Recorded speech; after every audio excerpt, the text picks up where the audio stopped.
परभणीच्या राजकारणात दोन घराणी, दोन विचार आणि दोन प्रवाह आणि एकच सत्ता केंद्र गेल्या 2-2.5 दशकांपासून जिल्हा मध्यवर्ती सहकारी बँकेभोवती फिरणाऱ्या राजकारणाची ओळख म्हणजे बोर्डीकर विरुद्ध वरपुडकर.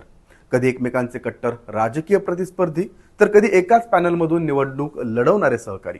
या दोन घराण्यांच्या संघर्षानं आणि राजकीय समीकरणांनी परभणीच्या सहकार क्षेत्राची दिशा ठरवली.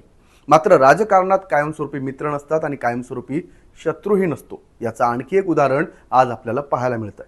कारण एकेकाळी जिल्हा बँकेच्या सत्तेसाठी आमने सामने उभे ठाकणारे दोन नेते आज एकाच राजकीय समीकरणाचा अंग असल्याचं दिसून येत आहे. आणि त्याच पार्श्वभूमीवर परभणी जिल्हा मध्यवर्ती सहकारी बँकेच्या अध्यक्षपदी माजी आमदार रामप्रसाद बोर्डीकर यांची बिनविरोध निवड झाली. तर उपाध्यक्षपदी राजेश पाटील गोरेगावकर यांची ही निवड झाली आहे. माजी आमदार सुरेश वरपुडकर यांच्या हातातली बँकेची सूत्र आता पुन्हा एकदा बोर्डीकरांच्या हातात आली आहेत. परभणी आणि हिंगोली या दोन जिल्ह्यांच्या राजकारणात जिल्हा मध्यवर्ती सहकारी बँक ही केवळ आर्थिक संस्था बनून राहत नाही, तर सहकार क्षेत्रातलं सर्वात मोठं सत्ता केंद्र मानलं जातं. हजारो शेतकरी, शेकडो सहकारी संस्था आणि ग्रामीण भागाची थेट संपर्क असल्यानं या बँकेवर नियंत्रण असणं म्हणजे जिल्ह्याच्या राजकारणावर प्रभाव कायम ठेवता येणं असं कुठंतरी मानलं जातं. त्यामुळेच आजवर मंत्री, खासदार, आमदार, जिल्हा परिषद अध्यक्ष अशा अनेक दिग्गज नेत्यांनी या बँकेवर संचालक म्हणून काम केलंय. यंदाही पालकमंत्री मेघना साकोरे बोर्डीकर, आमदार राजेश विटेकर, रत्नाकर गुट्टे, सईद खान, राजीव नवघरे, माजी आमदार रामप्रसाद बोर्डीकर, सुरेश वरपुडकर, सुरेश देशमुख अशा विविध पक्षातील प्रभावी नेत्यांचा संचालक मंडळात जो आहे तो समावेश झालाय. जिल्हा मध्यवर्ती सहकारी बँकेच्या 21 संचालक पदांपैकी तब्बल 13 जागा यापूर्वीच बिनविरोध निवडून आल्या होत्या. आजी माजी आमदार, त्यांचे कुटुंबीय आणि जिल्ह्यातील प्रस्थापित राजकीय नेत्यांचा या संचालकांमध्ये समावेश आहे. विशेष म्हणजे बँकेचं दीर्घकाळ नेतृत्व करणाऱ्या रामप्रसाद बोर्डीकर आणि सुरेश वरपुडकर या दोन्ही कुटुंबातील मिळून 5 सदस्य यावेळी बिनविरोध संचालक झाले.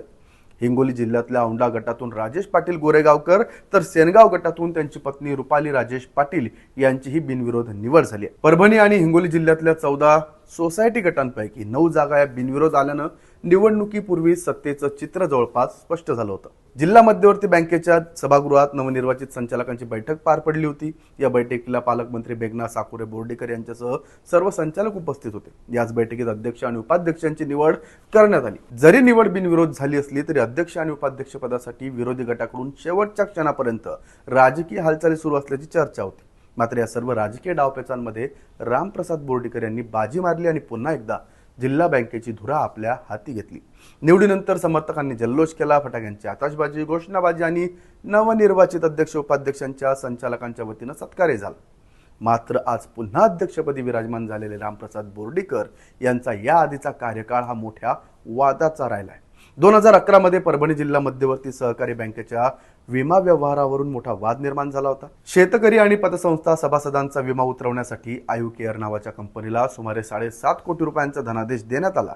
त्यानंतर बँकेचे तत्कालीन संचालक स्वराजसिंह परिहार यांनी संबंधित कंपनी नोंदणीकृत नसल्याचा आरोप करत तत्कालीन अध्यक्ष बोर्डीकर, तत्कालीन मुख्य कार्यकारी अधिकारी DS पवार आणि कंपनीशी संबंधित कुंज बिहारी अग्रवाल यांच्या विरोधात संगनमताचे आरोप केले.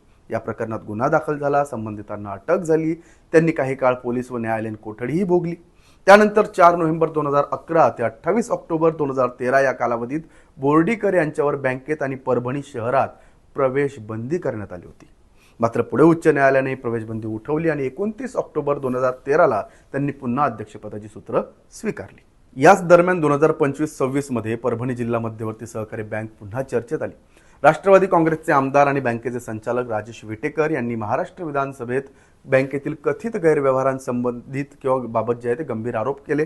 बनावट अनुकंपा भरती, वैद्यकीय दृष्ट्या अयोग्य असल्याची कथित बनावट प्रमाणपत्र, 152 पदांसाठी मंजुरी न घेता भरती, रोजंदारीवरील कर्मचाऱ्यांचा कथित बनावट 240 दिवसांचा सेवा रेकॉर्ड तयार करून त्यांना कायम करणं, RBIच्या नियमांचं उल्लंघन करून कर्ज वाटप, कागदपत्रांशिवाय कर्ज मंजुरी तसंच कथित बनावट RTGS व्यवहारांद्वारे कोट्यवधी रुपयांचा गैरव्यवहार झाल्याचे आरोप त्यांनी सभागृहात केले.